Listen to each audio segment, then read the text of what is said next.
Kegiatan sore ini karena panasnya full, aku siram-siram tanaman dan tanaman genjer, lanjut panen pisang. Halo guys, assalamualaikum. Setelah seharian matahari itu nggak redup-redup, ini tuh udah mulai redup, makanya ini aku keluar mau angkat-angkat jemuran. Sebenarnya tuh ya lebih enak kalau angkat jemuran itu pas lagi terik-teriknya, jadi bisa langsung dilipat gitu tanpa disetrika. Tapi mau keluar itu kalau lagi mataharinya terik rasanya mager banget kan guys. Makanya di sini aku angkat setelah mataharinya sedikit tenggelam. Nah, setelah angkat-angkat jemuran, ini lanjut aja aku mau siram-siram tanaman karena beberapa tanaman aku itu udah mulai kering. Terutama tanaman genjer aku yang memang butuh air banget kan guys. Jadi sebenarnya tanam genjer ini tuh nggak susah ya, tapi tuh harus menjaga kelembapan tanah. Jadi tanah di genjer ini tuh nggak boleh kehabisan air. Jadi harus benar-benar lembab dan nggak boleh sedikit pun kering. Selain nggak boleh terlalu kering, juga nggak boleh terlalu menggenang gitu ya guys. Jadi kalau misalnya terlalu menggenang, dia bakalan jadi tempat jentik-jentik nyamuk. Ini biasanya kalau misalnya lagi musim hujan, aku tuh sering banget buang-buang air yang di dalam pot ini. Ini tuh nggak boleh terlalu banyak gitu ya guys. Dan alhamdulillahnya aku udah punya hampir 20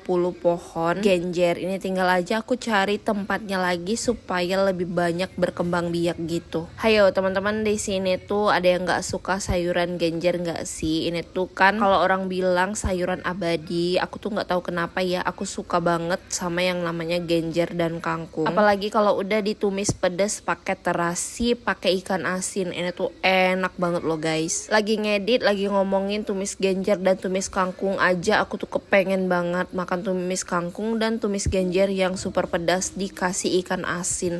Besok OTW deh aku beli genjer, karena ya genjer di rumah aku tuh belum bisa dipanen-panen guys. Nah ini lanjut aja, aku mau siram tanaman kecipir dan tanaman kacang panjang aku. Ini tuh ya aku lagi males banget ambil ember di dalam rumah, makanya di sini aku pakai botol air mineral. Nah ini sambil aku siram-siram, ternyata aku disalvokan sama ini pohon pisang yang ditanam bapak kemarin. Ini tuh udah lumayan mateng dan ada 2 buah yang udah mateng gitu. Gak tunggu lama, ini aku ambil parang, lanjut aja ini mau aku tebang. Ya meskipun sedikit tapi lumayan lah ya buat cuci-cuci mulut. Oh iya, ini tuh kalau nggak salah namanya pisang 40 hari ya. Nggak perlu digoreng, nggak perlu direbus, ini tuh bisa tinggal hap aja. Apalagi kalau misalnya masak di pohon seperti ini tuh dijamin manis dong guys. Sayangnya nggak tahu kenapa aku tuh kurang terlalu suka sama pisang. Nggak tahu kenapa kalau misalnya aku makan pisang terasa mual gitu. Kan bukan hamil, bukan. Rasa-rasanya geli aja gitu di tenggorokan guys. Tapi kalau hamil nggak apa-apa juga sih.